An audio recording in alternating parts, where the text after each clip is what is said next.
한 해가 되세요. 할렐루야.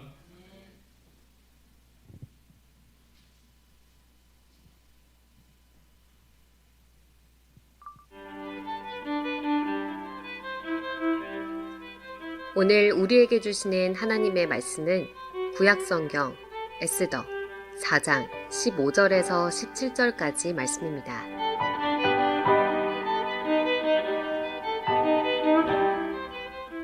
에스더가 모르드게에게 회답하여 이르되 당신은 가서 수산에 있는 유다인을 다 모으고 나를 위하여 금식하되 밤낮 3일을 먹지도 말고 마시지도 마소서.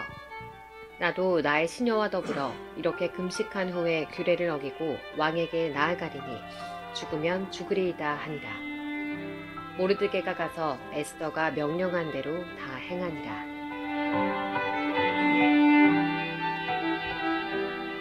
오늘은 소망의 사람이 바다를 건넙니다 라는 제목으로 일산 좋은교회 정규진 목사님께서 바다를 육지같이 7번째 시간 말씀을 전하시겠습니다.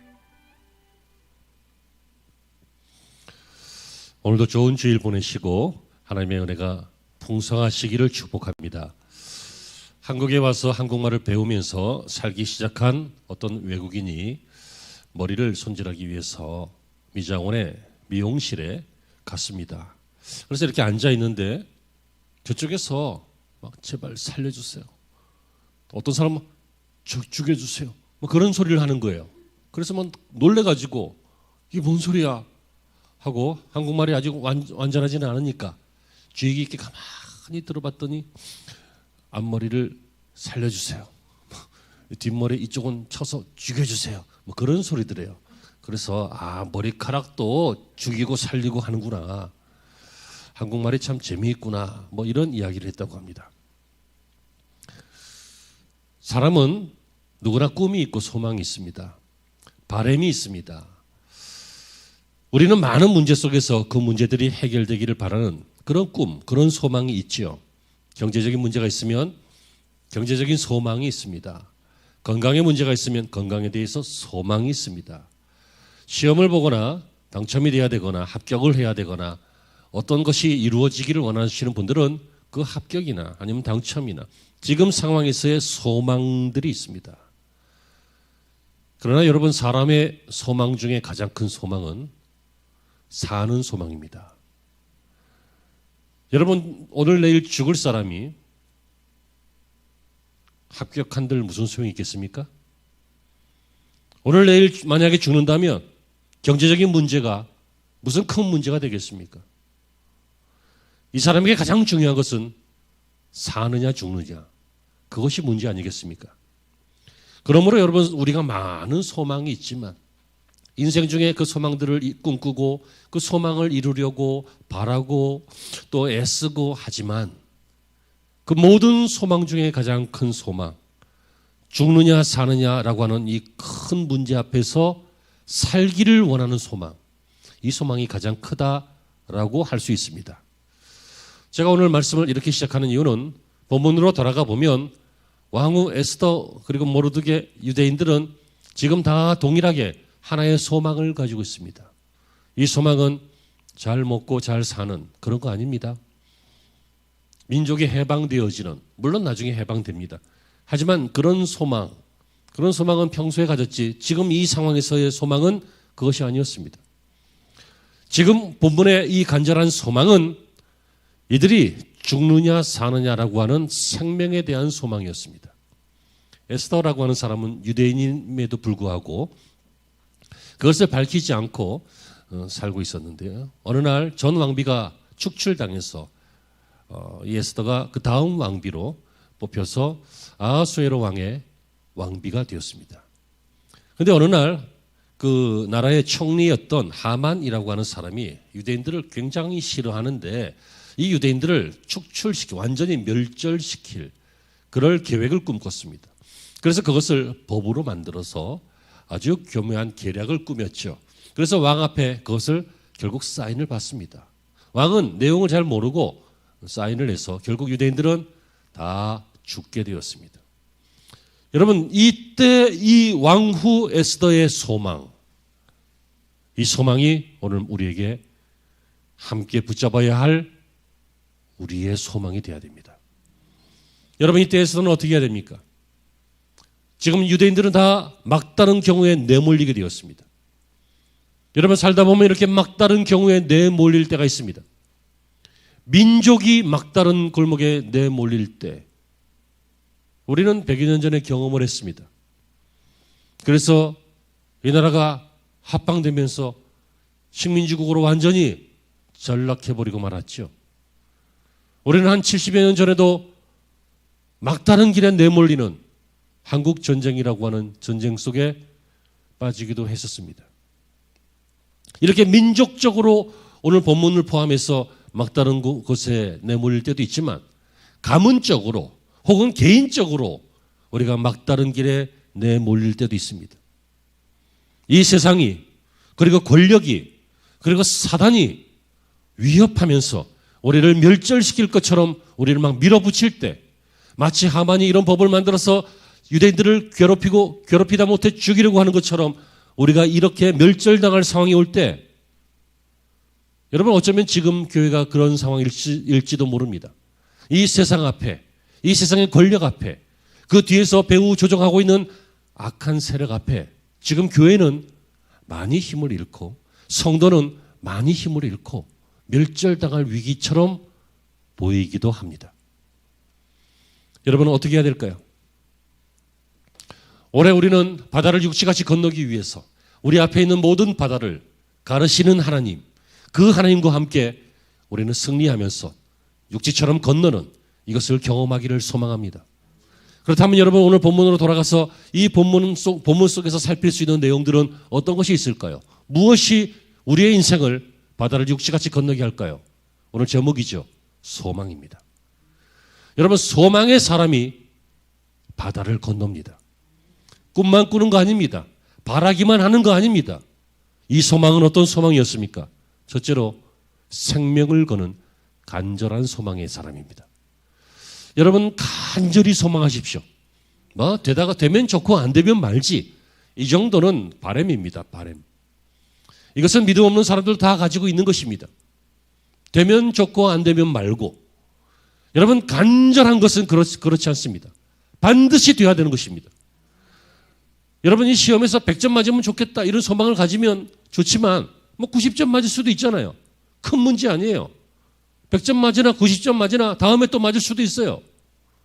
하지만 죽느냐 사느냐는 이번에 죽으면 언제 살아요?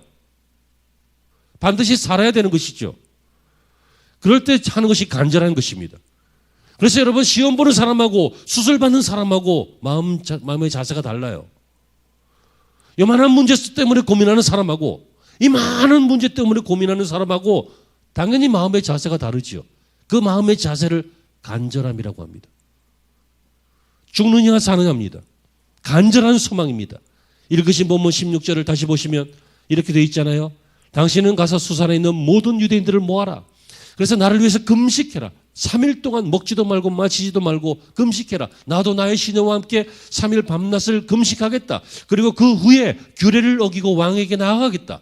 왕이 부르지 않았는데 왕 앞에 함부로 막 나가면 이것이 궁중법을 어긴 것이기 때문에 쫓겨날 수 있습니다. 처형을 당할 수도 있어요.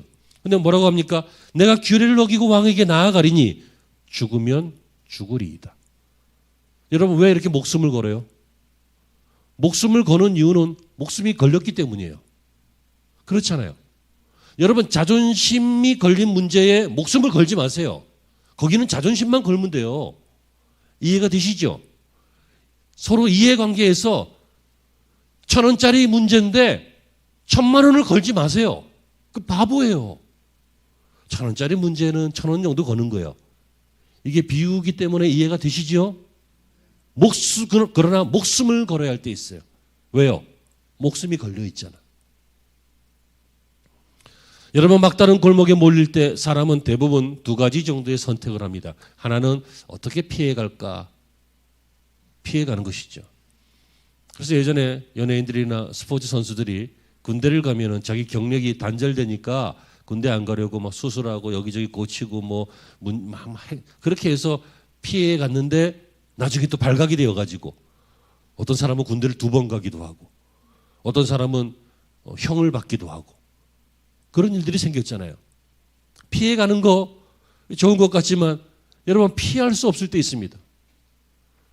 깡패 같은 사람들은 피해가는 게 좋겠고 바이러스나 이 병도 피해가는 것이 좋겠지만 우리가 살다 보면 피할 수 없을 때 있습니다.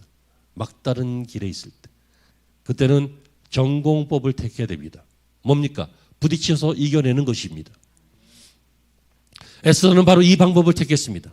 피할 수 없었습니다. 피해도 자기만 피하지. 자기만 입 딱 다물고 있으면 자기는 살 수도 있어요. 유대인들은 다 죽어요. 그러나 그의 삼촌이었던 궁중 문지기였던 모르드게가 뭐라고 합니까? 에스더에게 네가 지금 입을 다물고 너만 살 수도 있겠지만 그렇게 하는 것이 하나님의 뜻이 아닐 것이다. 네가 왕후가 된 것이 이때를 위함인 줄 어찌 알겠느냐. 이렇게 말함으로써 이 모르드게의 영향을 받았던 그리고 자기 자신의 신앙도 그랬던 에스더는 전공법 부딪히기로 합니다. 여러분 이 부딪히라고 하는 말을 오해하지 마십시오. 용기를 가지고 세상하고 맞서십시오 했더니 세상에 나가서 싸움만 하는 사람도 있습니다. 여러분 세상에 나가서 부딪히라는 것은 세상과 싸우고 막 불편하게 하고 이 마귀의 자식들아 막 이렇게 하고 뭐 하면 나는 안 합니다. 나는 신앙인이기 때문에 안 합니다. 그래서 사람들하고 막 문제가 생기고 그렇게 하라는 것이 아니라 세상과 싸우라는 것은 무슨 얘기입니까? 승리하라는 것이에요. 그런데 우리의 지식이 한계가 있잖아요. 능력도 한계가 있잖아요. 우리의 숫자도 한계가 있잖아요. 우리 혼자 어떻게 이사님을 이겨요? 우리 혼자 어떻게 회사의 방침을 바꿔요? 그러니까 이 세상과 싸우라. 이 말은 세상을 이기라는 것인데 이기기 위해서 싸우는 것이니까 우리는 제 힘이 없어요. 부족해요. 그러므로 세상과 싸우라는 말은 하나님을 소망하라는 말이에요. 하나님을 소망해야 돼요. 성도는 바로 이 전공법, 하나님과 함께 일하는 방법, 이것을 택하는 것입니다. 오늘 말씀을 보면 에스더가 물러가지 않았죠. 모든 유대인과 함께 운명을 같이 하기로 결심했습니다. 그리고 이 악한 총리 하만이라고 하는 이 권력에 맞서기로 결정을 했습니다. 그런데 문제는 뭐냐면 바로 자기 전에 있던 그 왕비도 문제가 있어서 쫓겨났어요. 자기도 이런 일 하다가 쫓겨날 수 있어요. 아니면 처형당할 수도 있어요. 그래서 그가 죽으면 죽으리라 이런 말을 하는 거예요. 여러분 우리가 이 세상과 싸울 때 쫓겨날 수 있어요. 불이익 당할 수 있어요. 욕먹고 어려움에 처할 수도 있어요. 여러분 그럴 때 무엇이 필요하다고요? 하나님을 소망하는 것이 필요하다고요. 하나님을 간절하게 소망하는 것. 이 위험한 상황이기 때문에 하나님을 찾는 것. 하나님께만 소망을 두는 것. 내 힘으로 가서 내가 왕비니까 야 총리 네가 왕비한테 이럴 수 있어. 이런 인간적인 방법으로 서로 대적하는 것이 아니라 하나님께 맡기고 하나님께 구하고 하나님께서 하시는 일들을 기다리는 것. 그것이 에스더가 했던 일인데 우리가 이 일을 통해서 지혜를 얻고 우리도 소망을 갖기를 바랍니다. 우리 예배하시는 모든 분들 한번 따라해 보실까요? 온라인 예배인데 뭐 굳이 따라하세요. 온라인 예배도 꼭 따라하세요. 뭐라고 하냐면 자 합니다. 하나님을 찾읍시다. 하나님을 소망합시다. 간절히 찾읍시다. 그때부터 모든 문제가 해결되기 시작해요. 여러분 유대인들이 왜 죽게 됐어요? 물론 하만 총리가 유대인들을 싫어했기 때문이에요. 하지만 유대인들이 거기 없으면 되잖아. 유대인들이 바벨론의 포로로 잡혀왔기 때문이에요. 그 악의 소굴로 그 위험한 소굴로 잡혀와서 포로 생활을 하고 있는데 그런데 그 나라의 총리가 그들을 싫어해서 죽이게 되는 거예요. 그럼 왜 잡혀왔어요? 하나님께서는 원래 가나안 땅에서 이스라엘에게 복을 주시고 잘 살도록 계획하시고 약속도 하셨잖아요. 그런데 왜 이들이 이렇게 그런 축복을 못 누리고 잡혀왔어요? 우상숭배 때문이었어요. 죄 때문이었다고요.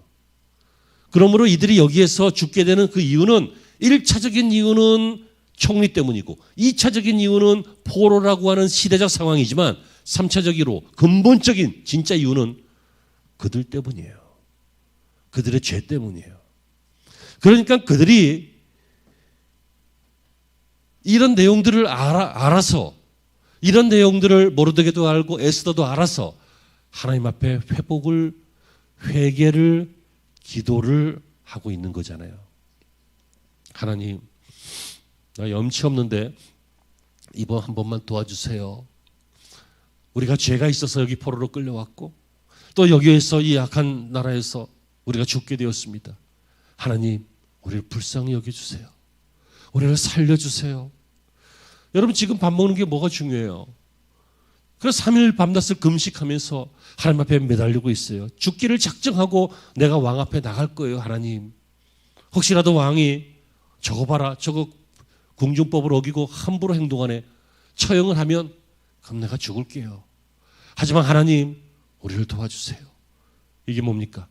간절한 소망이죠. 여러분, 이 간절한 소망, 이것이 오늘 설교의 핵심입니다. 우리가 함께 나눌 말씀의 핵심입니다. 이 간절한 소망의 사람이 바다라고 하는 문제를, 죽음이라고 하는 문제를, 우리 앞에 있는 수많은 문제들을 건너는 사람이 되는 것입니다. 예수님께서도 말씀하셨죠. 마태복음 7장 7절 이하에 구하라, 그리하면 너에게 주실 것이라. 찾으라, 찾을 것이라. 두드리라, 그리하면 열릴 것이라. 구하는 자마다, 찾는 이마다, 두드리는 자마다 다 찾는다고 말씀을 하셨잖아요. 그러면서 덧붙인 말씀이 있죠. 너희가 악할지라도 자식에게 좋은 것을 줄 줄 알거든. 하물며 하늘에 계신 너희 아버지께서 너희가 구하는 것을 주시지 않겠느냐. 여러분, 우리가 얼마나 악해요. 우리는 죄인이에요. 원죄 이후로, 아담 이후로 죄인이에요. 악한 구석이 있어요. 조금만 건들면 성질이 확 올라와요. 그죠? 집사님 빼고. 또 남의 얘기하기도 좋아해요. 말로 사람을 얼마나 많이 죽여든지 몰라요. 우리가 총칼로만 안 죽였지 사람들을 막 짓밟아 죄송. 얼마나 악한지 몰라요. 아무리 고상한 척하는 사람도 더러운 냄새가 나요. 인간은 그래요. 인간은 물론 조금 더 고상하고 조금 더 좀 멋지게 사시는 분들도 계시지만 그래도 거기서 거기에요. 근데 그런 악한 부모도요, 자식에게 좋은 거 주려고 그래요. 못 줘서 그렇지 줄 수만 있으면. 하나님께서 왜 응답 안 하시겠어요? 간절하지 않으니까 응답을 안 하시는 거죠. 잘못 구하니까 응답을 안 하시는 거죠. 괜히 한번 시험해 보느냐고 구하니까 응답을 안 하시는 거죠. 하나님을 시험치 말라 그랬잖아요. 여러분, 간절한 마음으로 하나님 앞에 구하십시오. 그러면 두 번째로 어떤 일이 생깁니까? 하나님이 감동하십니다. 간절하게 하나님을 소망하면 하나님이 감동하십니다. 하나님이 누구인지 몰랐던 보통의 인류들도 이 일반 원리를 믿었습니다. 지성이면 감천이다. 박지성이가 아니라 마음을 다하면, 정성을 들이면 하늘이 감동을 한다. 이런 말도 있잖아요.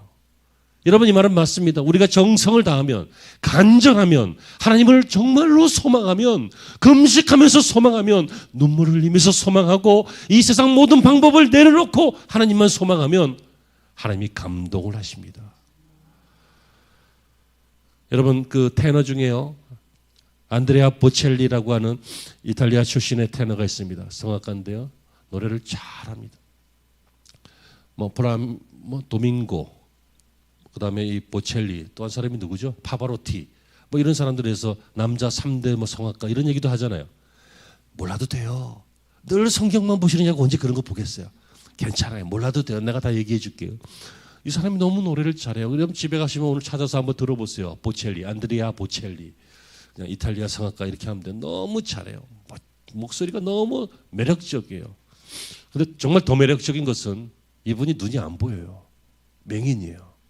그래서 무대에 오를 때 인도를 받아서 올라와요.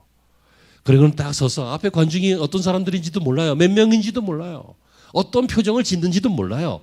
하지만 자기 노래를 위해서 최선을 다하는데 어떨 때는 막 미간을 찌푸리기도 하면서 어떨 때는 막 입술이 떨리기도 하면서 손이 떨리기도 하면서 힘을 넣었다가 뺐다가 하면서 막 정성을 다해서 노래를 하는데, 여러분, 어떤 사람은요 노래를 잘하는데 별 감동이 없는 그냥 깨끗한 노래를 하는 사람이 있고, 어떤 사람은 노래가 약간 불안해 보이는데도 감동스러운 노래 있잖아요.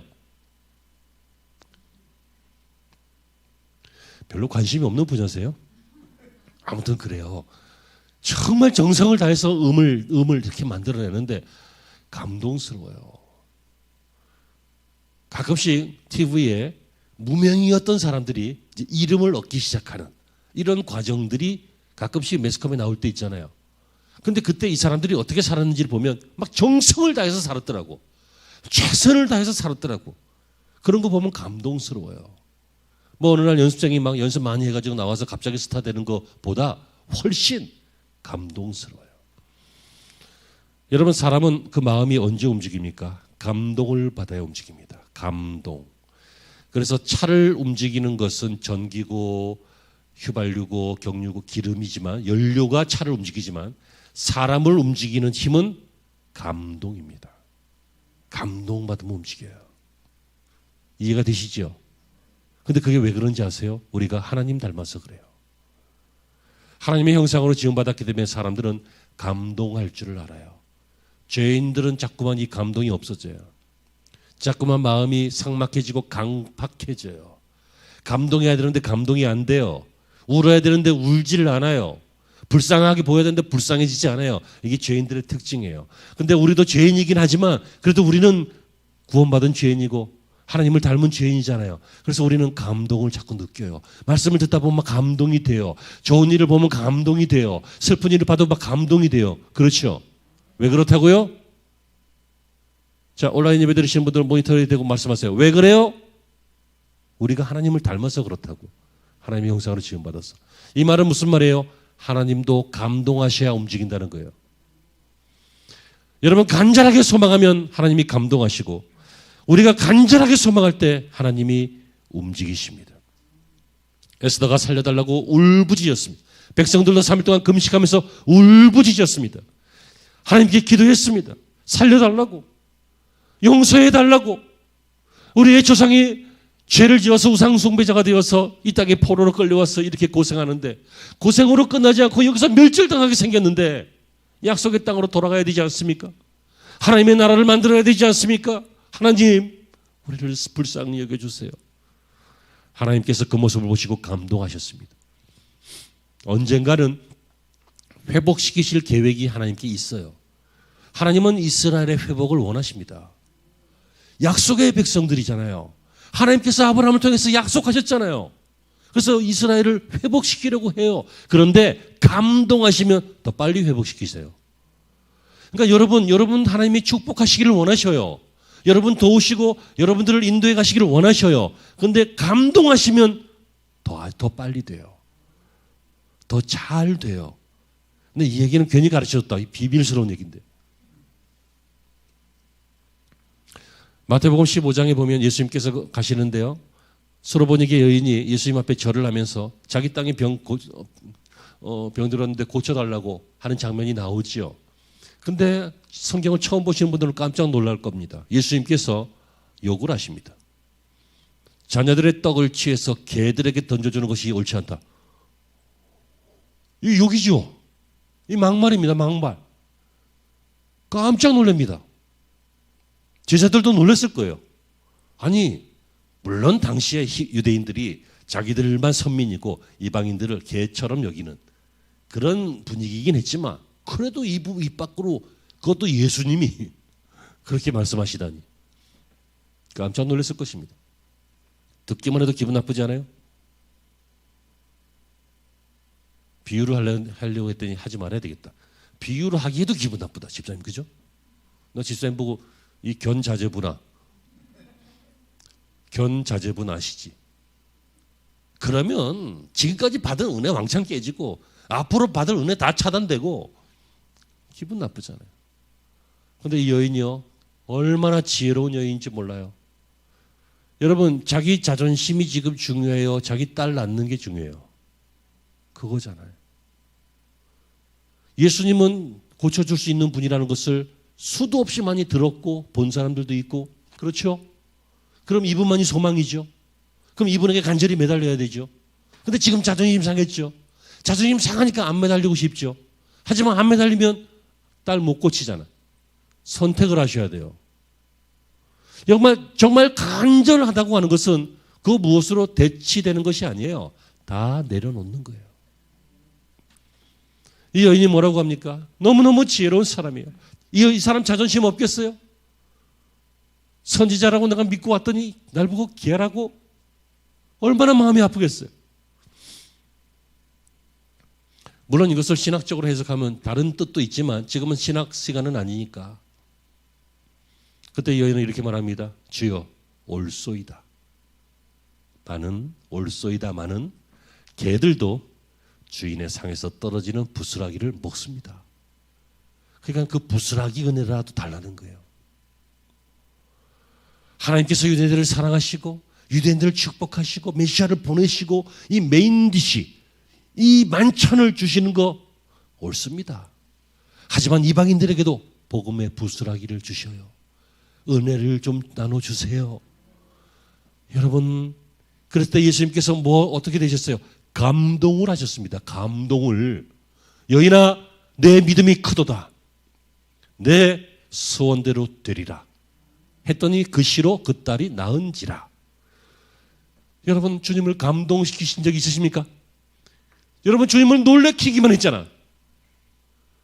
주님이 안 되는데 우리는 그럼에도 불구하고 그쪽으로 가잖아. 주님을 심각하게 고민만 시키잖아요. 우리 교인들 말고요.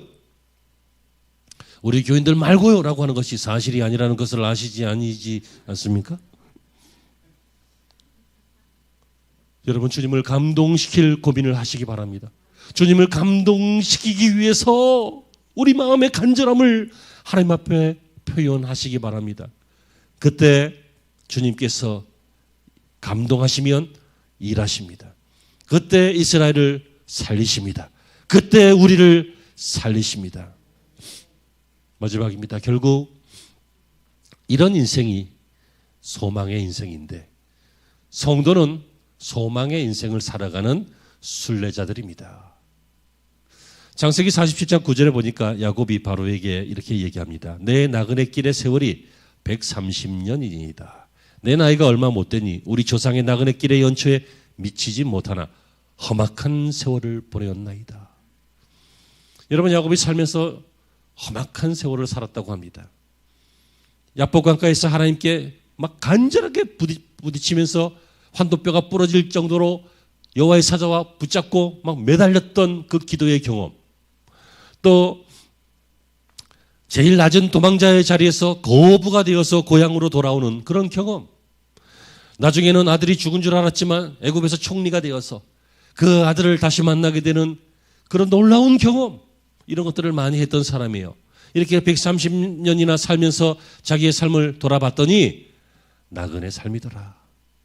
필그림, 나그네와 같이 사는 그런 삶이더라.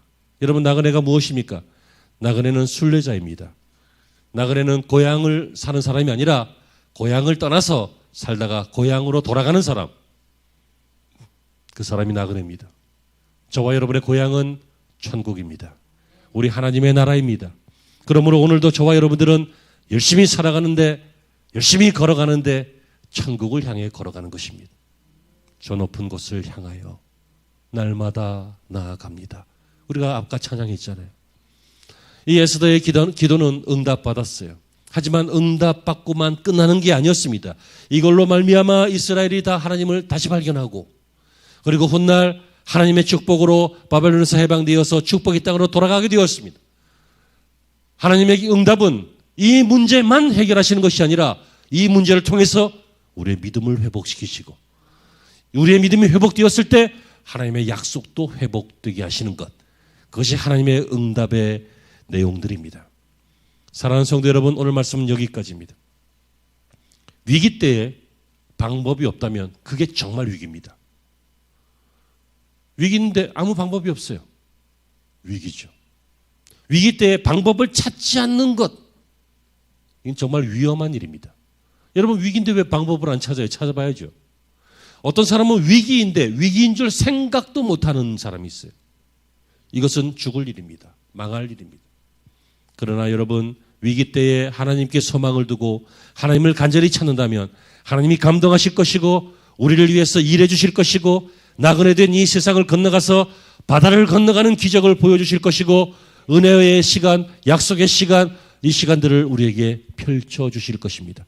그러므로 여러분 마지막 이겁니다. 소망을 가지십시오. 꿈만 꾸고 바라고 망상을 하고 헛된 것을 이렇게 품는 그게 아니라 하나님을 간절히 소망하십시오. 하나님, 우리 앞에 있는 이 바다 하나님만 가를 수 있습니다. 우리 앞에 있는 이 하만의 계략 하나님만 해결하실 수 있습니다. 우리 앞에 있는 이 인생의 문제 하나님만이 답이십니다. 그러므로 여러분 소망의 사람이 되십시오. 소망의 사람이 바다를 건넙니다. 째째한 소망 갖지 말고 민족을 살리는 소망, 사람의 생명을 살리는 소망, 위대한 믿음의 가문을 만드는 소망, 교회를 세워나가는 소망, 역사와 시대를 거슬러 이 시대에서 빛이 되는 소망, 이 소망이 저와 여러분의 우리의 교회, 우리의 가정들의 소망이 되기를 주의 이름으로 축복합니다. 기도하시죠.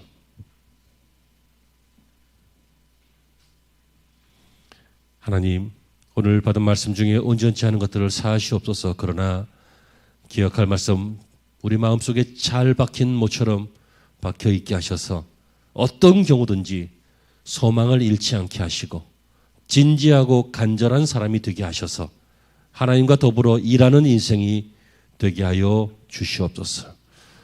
바다를 보고 포기하는 인생이 아니라 건너는 인생이 되게 하여 주옵소서. 예수님의 이름으로 기도합니다.